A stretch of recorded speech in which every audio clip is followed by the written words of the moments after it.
Wait for the music. Don't pause yet.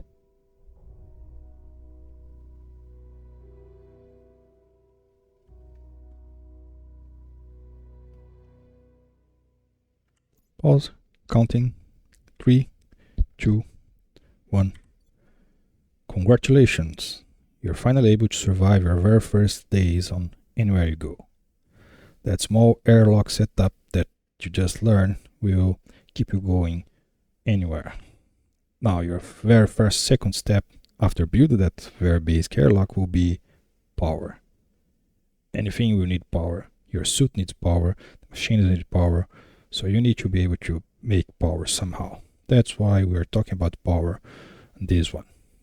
So take a look on your right. You're going to see a wall with some numbers, some signs. Take a look at number 1. And you see you have producers or generators, and then you have consumers or basically any other machine. That's all to power, really. Only if it was that simple. So take a look on your back. You see on the ground, ignore the dirt. Someone forgot to clean all this. You see the red frames, and then you have the blue frames, and then you have the yellow frames, right? So the red frames are the generators, right? You already know the solar panel. This is a bigger one. You can track the sun if you have the coding skill or the machines to make it track the sun.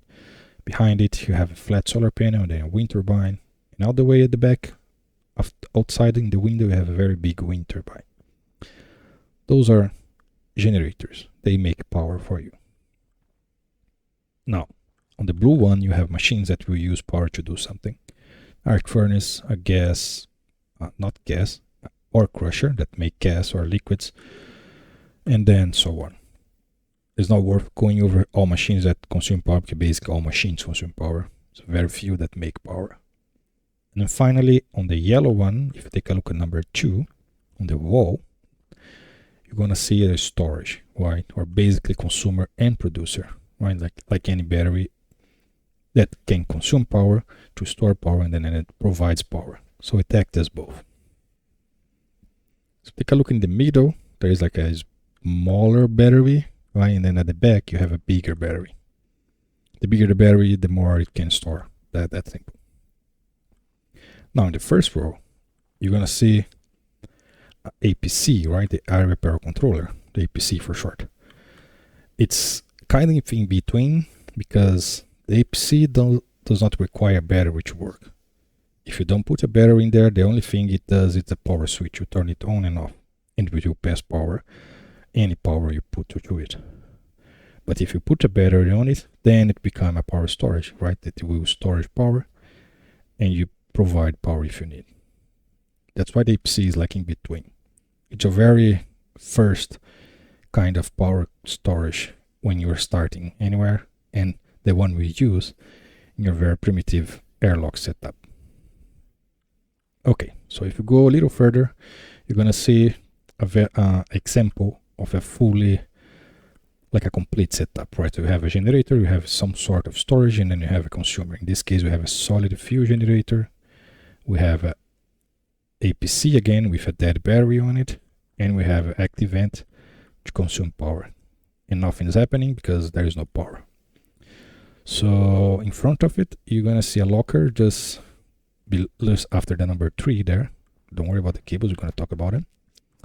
And then you have some coals inside the locker. So open the locker, grab a piece of coal, and then put in this solid generator that's on top of the red square. And you see the device is going to start working. If you're not able to find the input on the solid fuel generator, is that yellow bracket type that's on the front of the generator. When you look at it with your visor, you're going to see a green square indicating that's the input side. Okay, if you successfully placed the code there and then it's running, then you see you are making power, you're storing power, and then you are using power. So take a look at the APC. The APC will be flashing blue-green. Why is it flashing blue-green? Because it has power and it is gaining power. If it was flashing red, that means it has power, but then it's losing power. A very simple example would be a solar panel. During the day, you're gaining power. During the night, you'll be using power. If you are making power but it's still flashing red, it means you are using more power that you are making. That's simple. So go back to the solid fuel generator there. Next to the window, you're going to see a green button. It's a little close to the wall, a little hard to reach, but turn off the solid fuel generator. On the green button, it should turn red. You don't really want to run any kind of generator in enclosed space because that's going to pollute your generator, at least the ones that have fuel, right? Solar panel don't produce anything. So that's basically it. Right? Now, if you look at number 3, sign in the wall number 3, we have 3 cables there: green, white, and orange. The thinner the cable, less power it can handle. The thicker the cable, more power it can handle. Right, so the green one, in this case, is the thinner. Then we have the white one, it's the medium, the heavy cable, and then we finally have the orange one, which is the thickest one and can hold the most amount of power. Of course, it's more expensive to make. The color of the cable doesn't matter. They all come as red. It's different color here just to explain. It's highly advisable you paint your cable so you know what's happening, but that's a lesson for another day. Okay, so now go past the green door to the next room, and you're going to see another solid fuel generator, but this time is attached to a big battery and another active vent as a power consumer. So you're going to run the same experiment again. So go back to the locker, grab a piece of coal, and place into this new solid fuel generator. It's probably off, so just go around it, turn it on. Nothing should happen. And then fun fact, batteries don't work when they are off, so they don't get charged if you let them off. So if you want to charge your battery, remember to turn them on. So turn this battery on, and you should have burned your very first cable. Turn off the battery, turn off the solid fuel generator.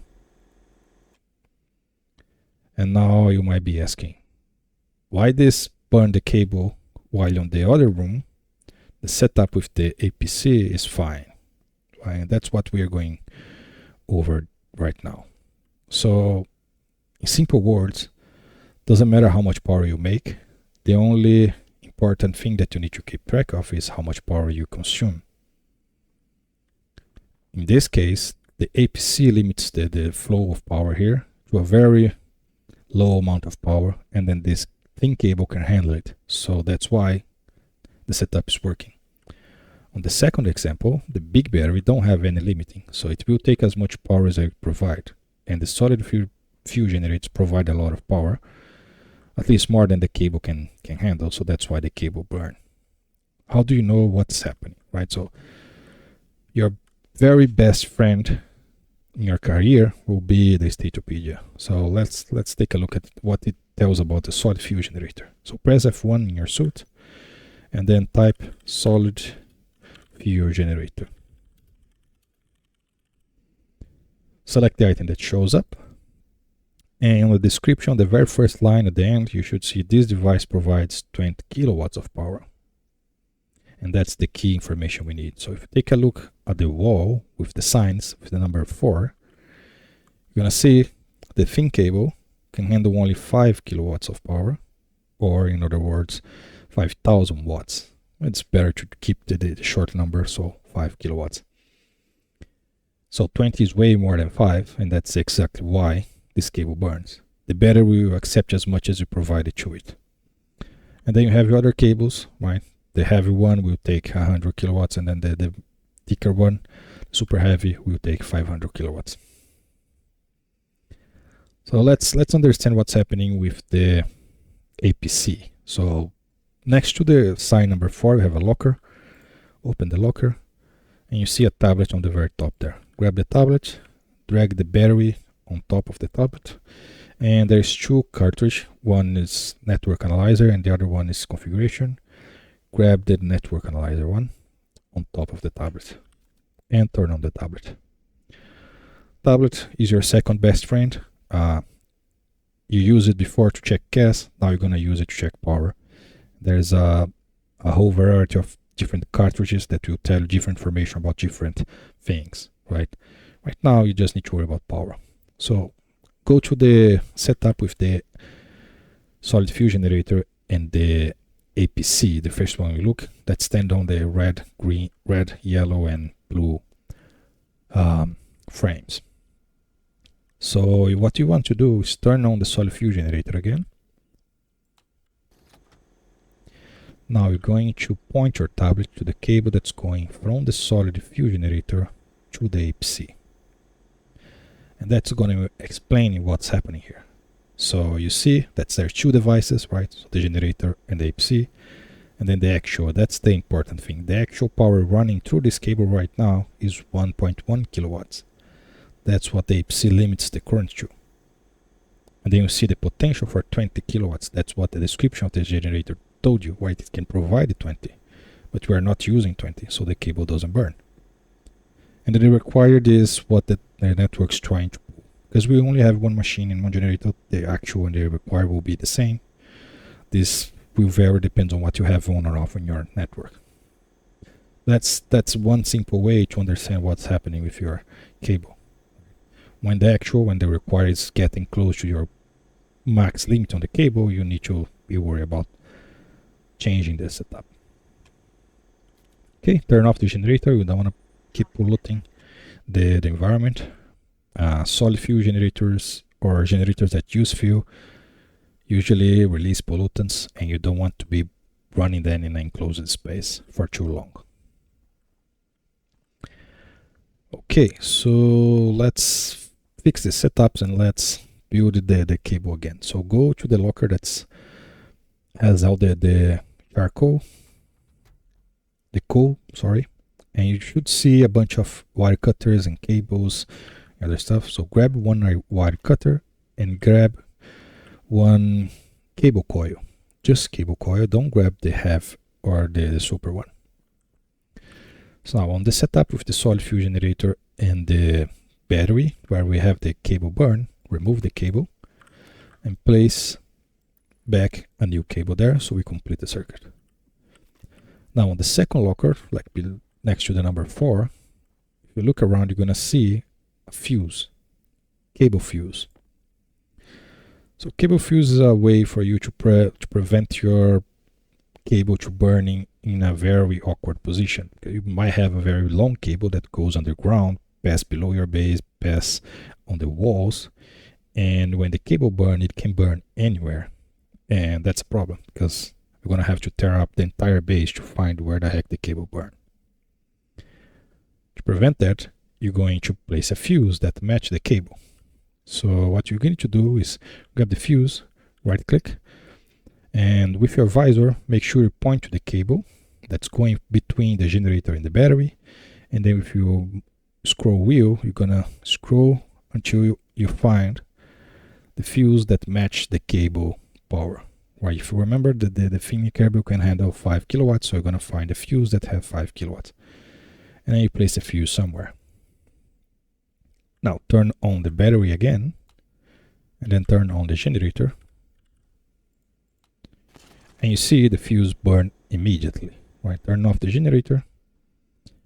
And the key part here is that the fuse will burn and your cable will be intact everywhere. So if you grab your wire cutter, remove the burn cable, place the cable back there, and then place a fuse back on the same spot, and turn on the generator again, you're going to see the fuse going to blow up exactly in the same spot, right? So now let's do one more test. Remove the burn cable, place the cable again. Don't place the fuse. Just leave the cable connecting the battery to the solid fuel generator and turn it on again. And you see it's most likely going to burn in a different location. It might burn in the same place, it might burn in multiple places, but that's just odds, and you don't want to be leaving your cables to chance, right? So if something goes wrong, you need to know where it happens, right? So the best place to place this, if you're talking about generator, is right on the generator source or at the input of the battery, if you only have one. So that's the main thing for cables and fuses, right? So you almost always want to match your cable fuse with the cable rating. You might want to use a lower fuse in a higher rating cable, but one thing that you're never gonna do is putting a higher rating fuse into a lower rating cable, because the fuse never gonna pop and your cable will blow up everywhere. The transformer kit there. If you get the transformer kit, first you're gonna need to remove the cables, like this one segment of the cable that's going between the generator and the battery. Just remove them, and then place the transformer there. Make sure you take a look at the arrows that is pointing to the in and out of the transformer, right? So you want the arrows should be pointing the battery. You can change it with C, or you can scroll mouse wheel to change it, right? Make sure the power is pointing to the battery, right? So, because that's the direction of the power. And place your transformer. This is a very small transformer, and then what it does is limits how much power going to the output, or where the arrows are pointing. So the transformer does not control what's behind the transformer, only what's after it, right? So that's a key important thing. So it will protect anything forward, not backwards. So you have the transformer, you have a button to turn it on and off, and you have a knob to change how much power it should limit. It usually goes to 0, so even if you turn on, nothing will happen because it is limiting to 0. You can change the knob, clicking on the left or the side of the knob, that will increase the power. So you can put it into 250, like 2050 watts or 2.5 kilowatts. And then you turn on the solid fuel generator again. Now grab your tablet, find where the heck you left it, and take a look at the cable that's going from the transformer to the battery. And that should be telling you actual power running is 2.5, because that's what we are limiting. Even though the battery wants more, but that's what the transformer is providing. Now look at the cable before the transformer, in between the generator and the transformer. You're going to see that the power that's being sent is 2.5 kilowatts, even though the potential is 20 kilowatts. So the cable will prevent power from running through it right after the transformer. So you don't need to worry about placing a fuse there, because nothing will actually get to that much power there. Is another way to prevent cables from burning. Turn off the generator, so we don't want to pollute this one too much. That's basically power 101. You have all the information you need to do anything with power. Just to close off with the golden key. So if you look a little bit close to the wall after this generator, you're going to see some setups, right? So you see an APC on the ground with the thickest cable we have going in circle. Then we have two big transformers that are there just to show how to use the fuse, right? So if you take a look at the APC first, the APC that's connecting circle to itself, doesn't matter how thick your cable is. Doesn't matter if you are using the smaller cable, the medium cable, the heavy cable, or the super heavy cable that you're going to learn how to make in some ways. Doesn't matter which type of cable you have. If you make a short circuit, connect the machine to itself somehow, it will just burn. So if you're placing cable that's medium get burned, it might not be that you are sending too much power or consuming too much power, because that's the consumption that actually counts. It might be that you are actually making a short circuit and then connect the input with the output of a battery, for example. And that will always blow up the cable. So to show this, go to the locker near the number 4 and grab the battery that's there. Place inside this APC and turn it on. And you see it immediately burn. That's what's going to always happen. So you can place a fuse there, but then the fuse is going to burn immediately, right? So if your cables are burning, make sure you're not making a short circuit.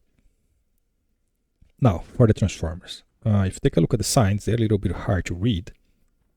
But that one say fuse plus transformer. And then the next one will say fuse, transformer, fuse. Right? If you look at the transformers itself, you're gonna see it have a fuse before it, a transformer, and then another fuse after it. And the other transformer has the same thing, but with a fuse just before it.